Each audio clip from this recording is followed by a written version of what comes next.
第一次看到秦简的时候，都不敢相信自己的眼睛，给我们打开了另外一个窗口。那么当年司马迁都没有见到这些史料。秦始皇真的是暴君吗？或许这些秦简的出土能让我们重新认识这位千古一帝，里面甚至还记载连司马迁都未曾见过的史料。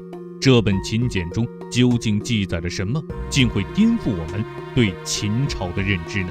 点个超级赞，我们接着往下看。1975年，湖南省云梦县正在进行农田水利建设。当一位农民路过先前在火车站附近开挖的排水渠时，发现了一个奇怪的现象。只见一片地方的泥土和周围的不大一样，并且这些青黑色的泥土清晰地呈现出了一个四方形。这就让这位农民感到疑惑，难道这里是一处古墓？由于云梦县分布着许多春秋战国时期的古墓，当地有一些农民曾和考古人员一起参与过，因为对古墓的特征多多少少都有了解。看到这个现象，农民立刻报告给了县文化馆。接到报告后，县文化馆连夜赶到现场进行排查，果然下面是一具完整的古墓。由于天色已晚，考古人员决定第二天再对古墓进行发掘。第二天，当考古人员到达现场后，这才发现这里一共有11座古墓，并且古墓都没有遭到过盗掘。当对这些古墓进行编号后，立即开始进行抢救性发掘。当考古人员挖掘到7号墓的时候，有了一个重要的发现，在椁石上刻有51年曲阳图邦的字样。51年是秦朝51年，也就是公元前256年。这一年，秦国正在对邻近的韩国和赵国发起猛烈进攻。经过对古墓的清理，一大批彩绘陶器、漆木器等珍贵文物被发掘了出来。就在准备清理11号古墓的时候，围观群众不小心踩踏了一方土，砸断了墓坑内的棺材板。谁也没想到，就是这次小小的意外，竟然揭开了一个惊天大秘密。12月26号早上，一位考古人员的鞋上踩着一片小竹片，由于职业的原因，立刻让他意识到这很有可能是一件文物。当仔细观察后，发现竹片上竟然清晰地写着字，这是一枚竹简，墓中很可能不止这一件。于是考古人员将11号墓的棺盖小心翼翼地打开以后，顿时惊呆了，一具人骨架上散乱着堆满了竹简。考古人员仔细提取并清理好竹简后，全部转移到了云梦县文物馆，并上报给了国家文物局。很快，国家便派出了一些学者前往云梦县进行研究，墓主人为何将这些竹简放置身旁？竹简上的内容又是什么？带着许多疑问，考古人员开始了对竹简的整理工作。首先，考古人员需要将竹简剥落出来，根据竹简在墓主人身体、头部、腹部、足部等不同位置，将竹简进行排列编号，并且还读出来了这批竹简的主要内容。同时，众人还被眼前这些琳琅满目的竹简所惊呆了。云梦睡虎地秦简长20多厘米，宽0.5到0.8厘米，1155枚竹简上写满了将近4万字的墨书文字，简直堪称国宝级文物。上面不仅记录了秦一统6国的大事，还记录了墓主人生前的履历。秦简出土的消息一经报道，在全国引起了巨大的轰动。各路专家都称这个发现具有划时代的意义。那么竹简为何能够保存2000多年而不腐烂呢？专家分析，因为墓葬密封的严密，同时隔绝了空气，并且棺椁还浸泡在水中，墓中的文物很好地隔绝了空气，延缓了氧化速度。在考古学上有句话叫干1000年湿万年，不干不湿就半年，说的就是这个道理。那个内容是丰富新奇，给我们打开了另外一个窗口。那么当年司马迁都没有见到这些史料。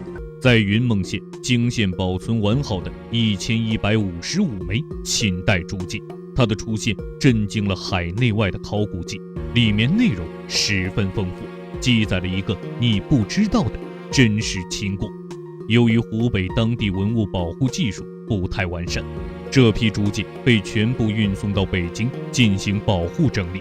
根据国家文物局专家所研究的方法，并经过多次实验，专家们决定对竹简进行脱水处理，进行科学保护。经过进一步的研究发现，这些竹简一共分为10部，主要为我们讲解是秦代的政治、经济和军事文化等。除此之外，还有一些秦国法律。因为史料的缺失，秦代的真实面貌已经模糊不清，而睡虎地秦简的出现，让人们触摸到了一个真实的秦国。2000多年前，地处西陲的秦国通过变法图强，与东方6国经过了漫长的博弈争锋，用了10年的时间，一举统一了中国。而云梦睡虎地秦简的出现，无疑为这一历史提供了宝贵的资料。我们可以通过上面的记载，更深刻真实地了解当时秦国的历史。这组从墓主人头部出土的竹简，专家称之为编年记，上面记载了自秦朝元年，即公元前306年下到秦始皇30年，共90年的历史。从编年记中的内容来看，墓主人叫喜，曾参加过秦朝攻打赵国的战争，生前还是主管司法的官吏。正是因为喜成了秦国官僚体系中的一员，才有条件接触这些来自秦中央政府的律令，也使我们更加清晰地了解到秦朝当时的法律。这里我们提一下秦始皇。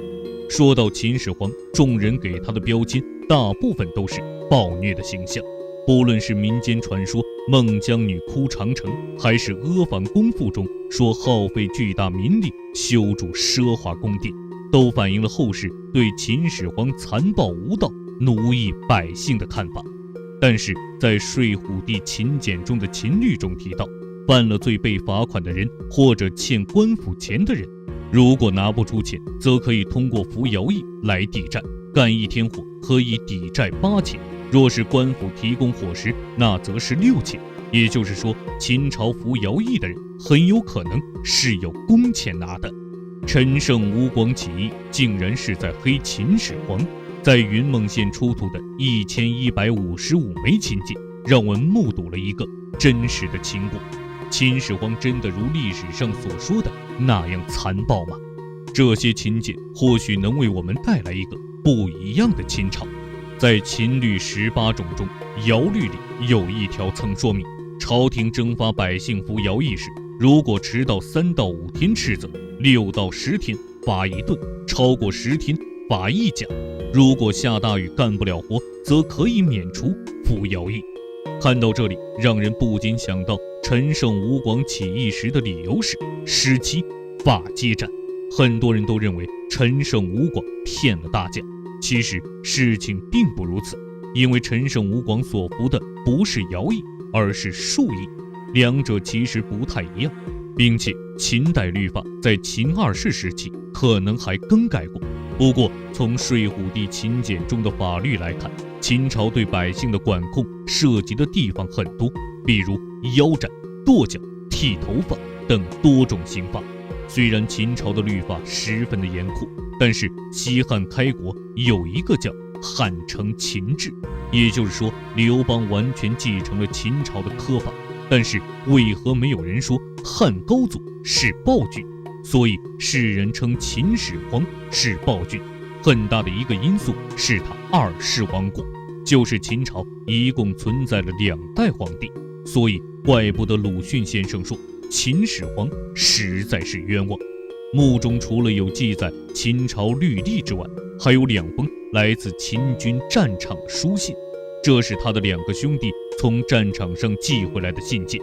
信中不仅充满了对亲人的思念，还为我们记载了秦灭楚之战第2年秦军剿灭昌平军的战争。公元前223年，秦国进行了历史上最大规模的军事行动，进行了以灭亡楚国为目的的战争。秦军士兵黑夫荆就是在这样的背景下参战。他们写信的目的是希望家里接济钱和衣物。从家书的内容来看，淮阳和樊城是秦军和楚军据守的战略要点。正是因为淮阳的重要，才有家书中直左淮阳，攻樊城的描述。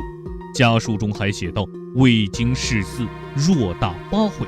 因为战争中非常不安全，并且还有伤亡的危险，所以京希望家人为他祈祷平安。虽然他们人在战场上，心却牵挂着家中亲人，不仅关心着家中的母亲，还惦记着他的媳妇、妹妹和亲友。黑夫和京所写的家书，也让今天的我们看到了这场战争的一些细节，也通过目读上的文字，让我们走进了2000多年前秦军士兵的内心世界。睡虎地秦简的主人喜，虽然在历史上是一个默默无闻的普通人，但是也正是在他的笔下，使我们更加完整地认知了2000多年前那个庞大帝国是如何崛起，又是如何运转，并且还感受到了当时秦朝的风貌。本期视频到这里就结束了，感谢各位的观看，欢迎大家在评论区或者弹幕中积极讨论，我们下期再见。